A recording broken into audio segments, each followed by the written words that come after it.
Assalamu alaikum warahmatullahi wabarakatuh. Hope you're doing well. So, I have my notes here that I want to share with you about some of the research that I've been compiling concerning the RadFem philosophy, radical feminist philosophy. Okay? Now, they contend that makeup, body ideals, and such are patriarchal mechanisms that objectify women and also divert their energy from being liberated. They contend further that such beauty standards serve as control mechanisms for women's self-esteem, self-perception, which in turn maintains male dominance in society.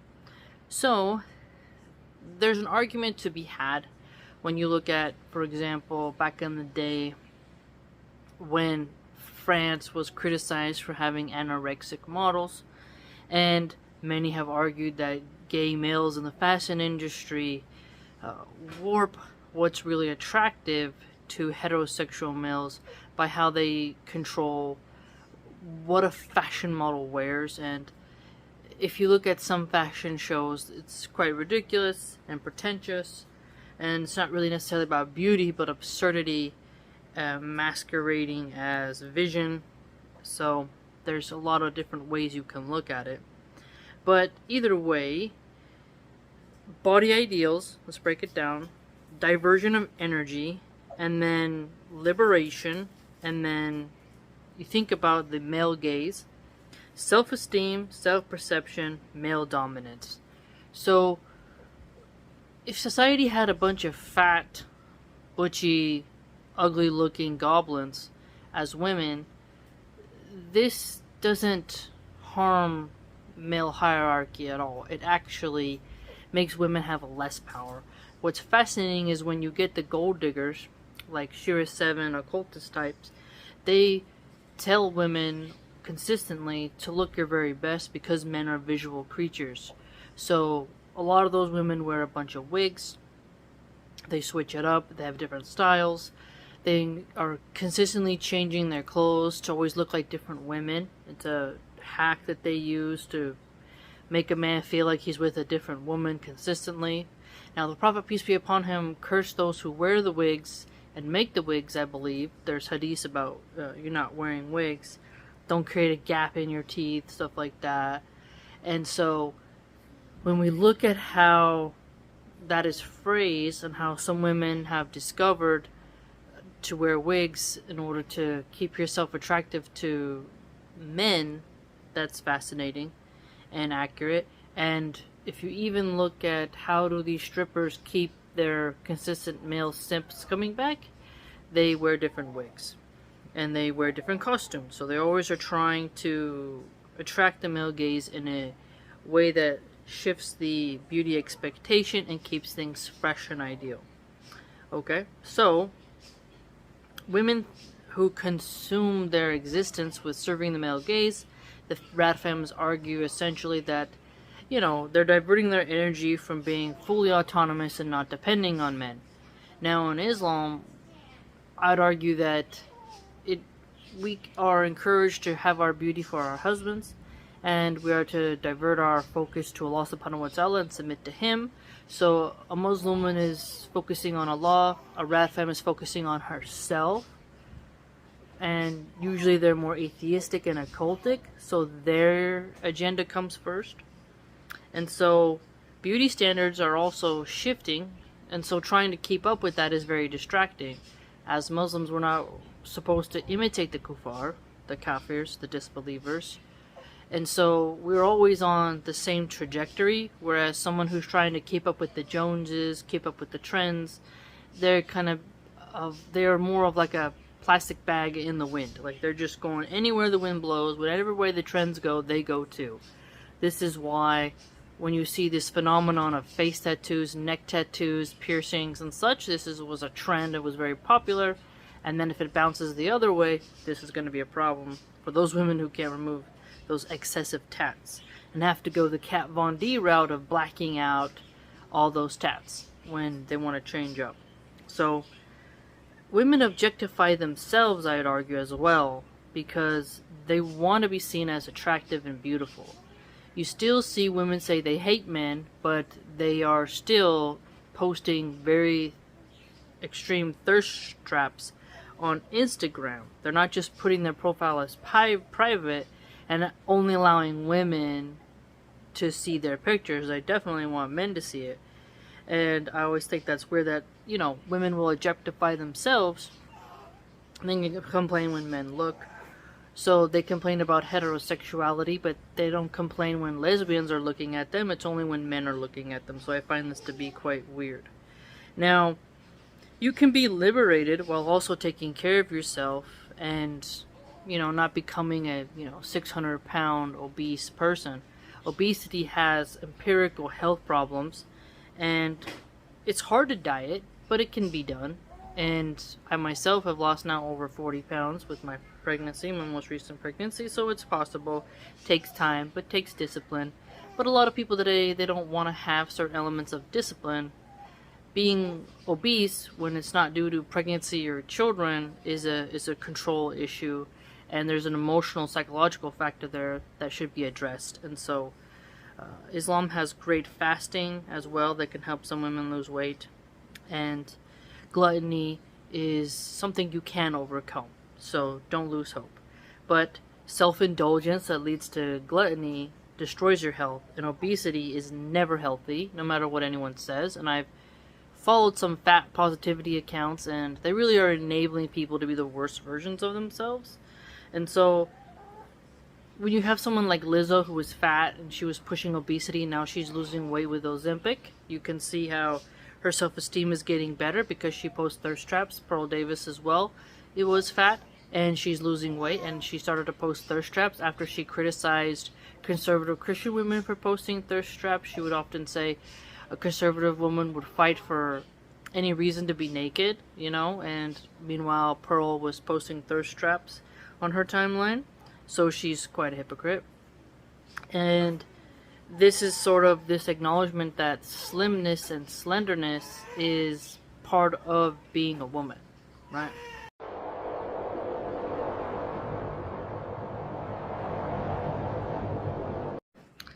And so further, when you think about control mechanisms, now I always think it's interesting how some women think that no one ever needs to be controlled for any reason.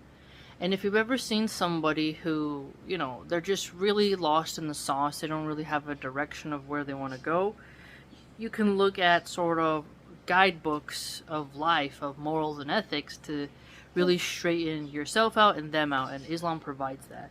Now, our body is loaned to us, really, and we need to take care of it. And neglecting your health is really forsaking your duty towards your family.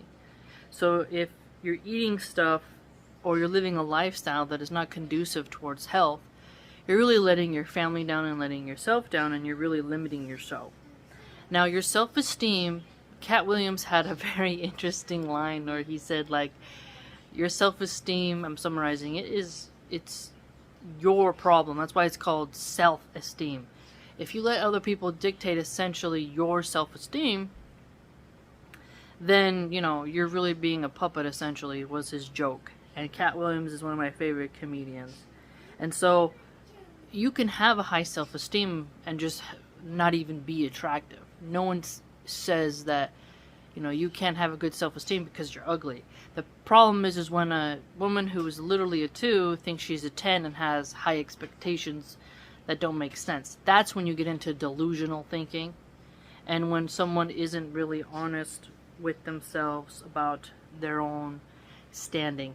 I've had tons of time to read in the past these really delusional women who you're like, you're okay looking, because I don't call myself a model, but these women think they call themselves goddesses, they deserve this man who makes this much money, who's this tall, and you're like, yeah, you need to start going keto diet or something, because that ain't it, and you are not some bombshell woman.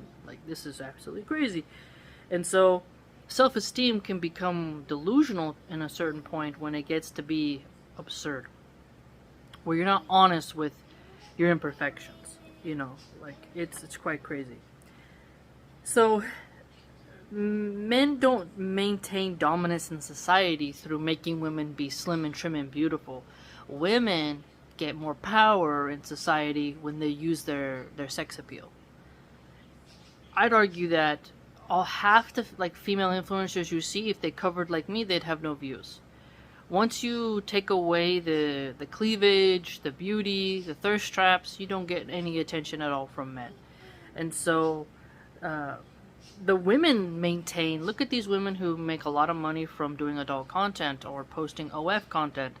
They're literally making the easiest form of money by using their beauty, and they're getting the money to buy houses, while a man has to go do plumbing, has to do landscaping, he has to be a janitor, he has to do construction work, hard labor, working in agriculture, working in the slaughterhouses, on the crab ships, all that. In order to support his family, he has to do backbreaking labor, where he won't make a fraction of what some bimbo does with her tits online.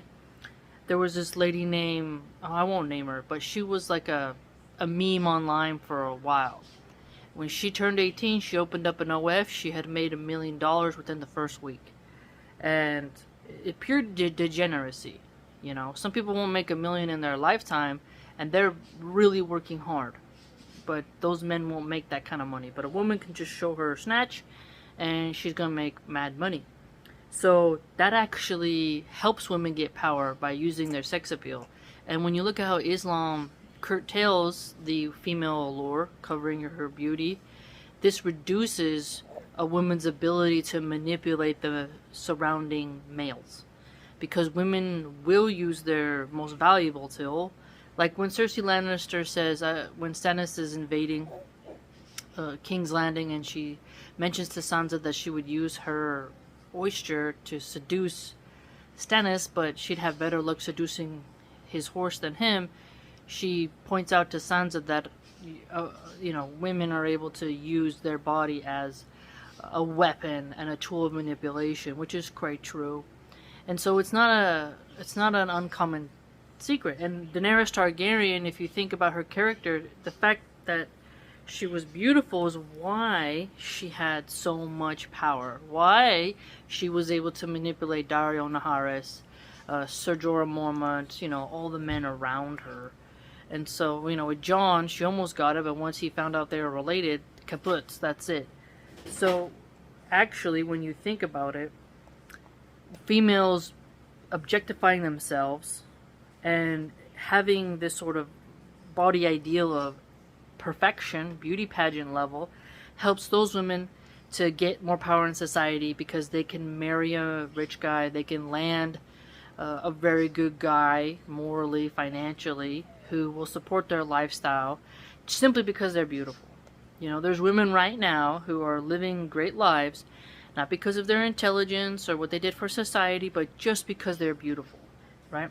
So if they were to shave their heads, become obese, and not look gorgeous, they wouldn't have landed that perfect hierarchical position, that socioeconomic position. So beauty actually helps women get power. Very few women get power because of their brains, and if you look up how many women were able to get money from a divorce and become great economically, it's quite astounding. Women use their beauty to climb the ladder, they use sex to climb the ladder. Beauty is what gets women power. It's not usually your brain or intelligence. Now, Allah subhanahu wa ta'ala controls who gets what, right? No doubt. But we do know that in the list of qualities that women can have is that you can marry a woman for her beauty. Islam doesn't tell you to marry an ugly ogre, but you should marry a woman for her piety, right? And so beauty, the energy you put into your appearance, is gonna benefit you, because I don't see a lot of, Chuck Schumer, last time I saw a picture of his wife, she was very ugly and very fat. Amy Schumer is related to Chuck Schumer, and she's ugly and fat, and she got famous, but that's a bit of nepotism, right? So there's women who can be ugly and fat and just use their family name and family finances to bullying themselves into great economic positions. But in reality, a woman who's very sexy can go to the top, kind of like Melania Trump, and just land a rich guy, and then she's made and her children will have it greatly, you know. But intelligent girls who are modest, shy, and cover, they're really overlooked. And so that's why finding a good girl today is harder for men, because they gotta really search for them, because they're not really pushing themselves out there, whereas thirst trapping skanky women are everywhere because they're pushing themselves online, right? So that's what they lead with. A lot of women lead with beauty to land a husband with money. When you listen to Shira 7, she tells women to lead with beauty, right? And what do some men say themselves? We want them young and dumb. They don't care about a woman's education. And they don't pick women because of their education. Now, the parents of the guy might be like, pick a girl with education, but the guy himself, that's not the first thing he thinks of. He just wants the finest woman he can get. So, again, patriarchal mechanisms don't really apply to the beauty standards, because women will lie to other women, like, oh, you're like a woman who's fat. I see it constantly online. Oh, you look beautiful. You're stunning. You're slaying. And you're just like, this is a lie. Like, she looks terrible. And you don't want to bully the woman and be like, hey, man, you look awful. Right? Because we don't want to put that energy out there sometimes. But a man will be like, no, you don't look good. You're mid, less than mid. And then a woman will be like, no, you're a goddess. So women will consistently lie to each other in order to get that woman out of competing with them. And they think they're being virtuous by lying to the woman that she's attractive. And once you keep a fat woman in her lane and keep her porky, it's less competition for you for the handsome male. This is an interesting thing when you think about how many women, when there's a sexy woman who gets, you know, the position at their work, and they're nervous of getting, okay, for example, like female servers, they often compete for like who's going to be the most attractive in the workplace. And you'll see the competitiveness come out, and they want to know who's getting the most attention, who gets the most tips, all that.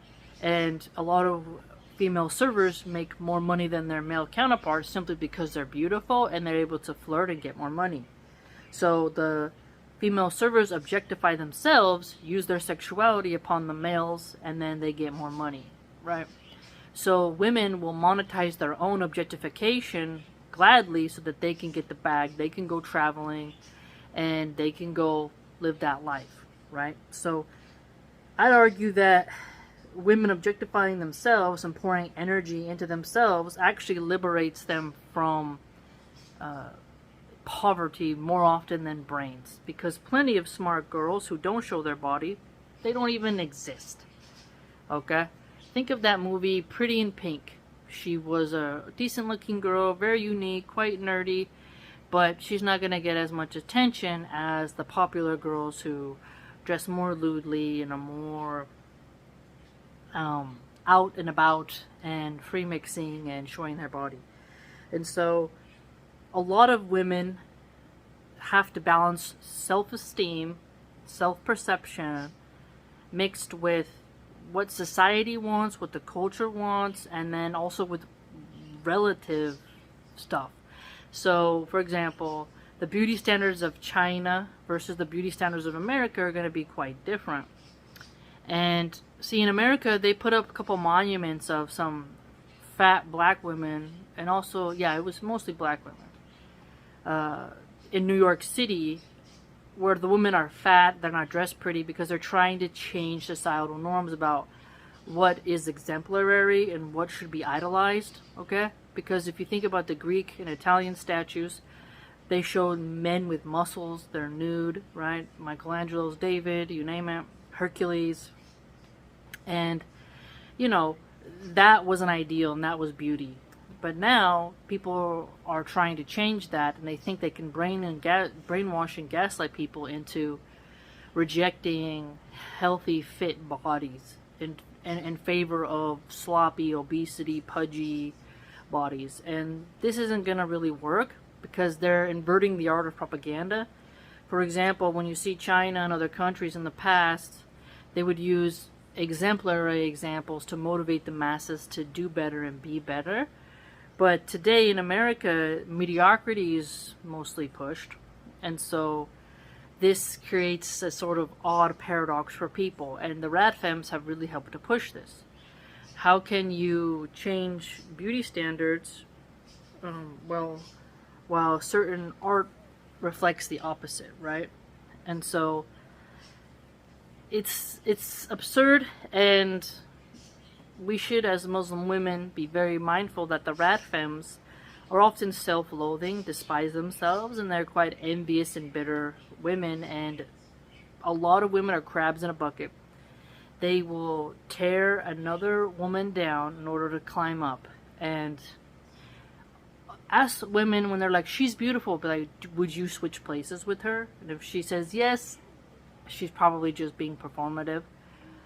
But if she's honest, I think she would say no, I wouldn't switch places with her. Like if you say, oh, yours, like let's say you have Rosie O'Donnell, and you're like, yeah, you look just beautiful as Rosie O'Donnell, a woman would get insulted. But she would say, hey, you know, Rosie O'Donnell's beautiful, she's stunning. And you're like, okay, so you're calling her beautiful, but you wouldn't want to switch places with her, so clearly you're lying. So a lot of women will lie to shift the beauty standard while still clinging to the past beauty standard. Okay? And fashion is always changing from the 1920s, the 50s, 60s, 70s, 80s, 2000s, and to now. But what remains the same is men wanting slender women. And fascinatingly, in the movie Scarface, if you look at how slender the women are in the... Well, you have to lower your gaze, but at least for American readers who've already seen it, the women are quite trim. Today, you know, you'd be like, that's anorexia. That they're trying to really make women get fat and sloppy, and this doesn't help women, because then men are creating AI images to use, and that makes a problem.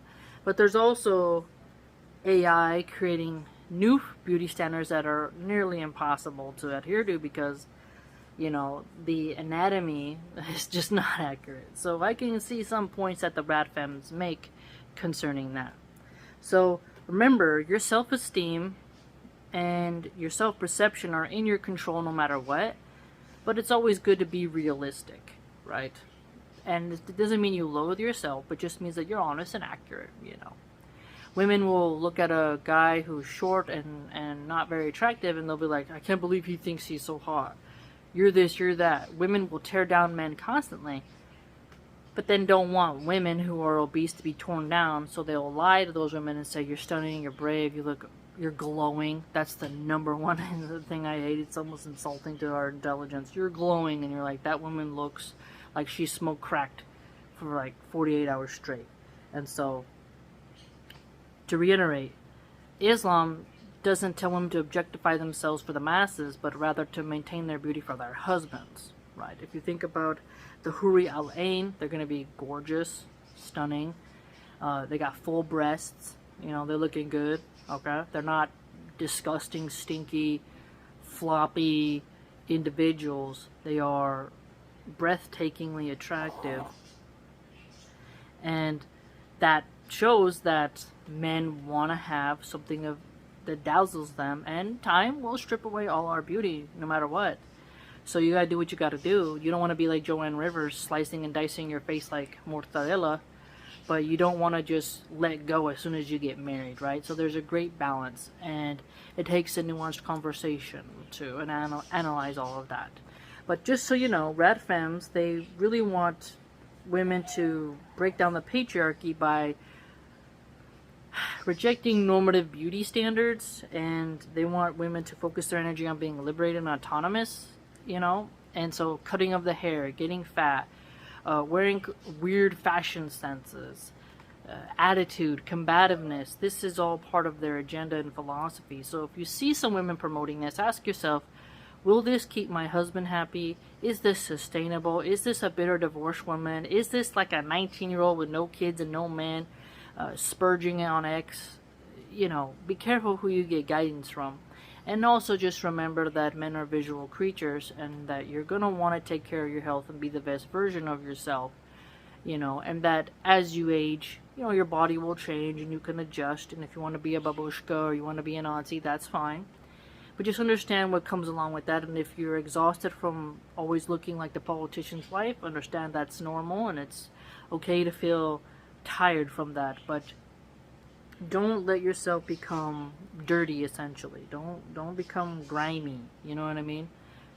It's important to age with grace and to have a true understanding of where you're at, right?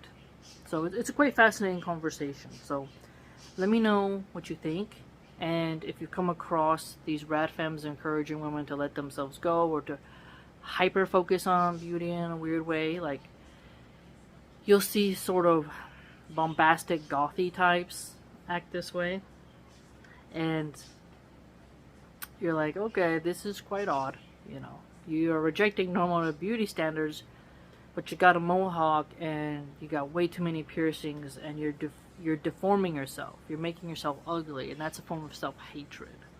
So again, a lot of women will mutilate themselves, but then put the evil eye on beautiful women. So it's quite odd, truly.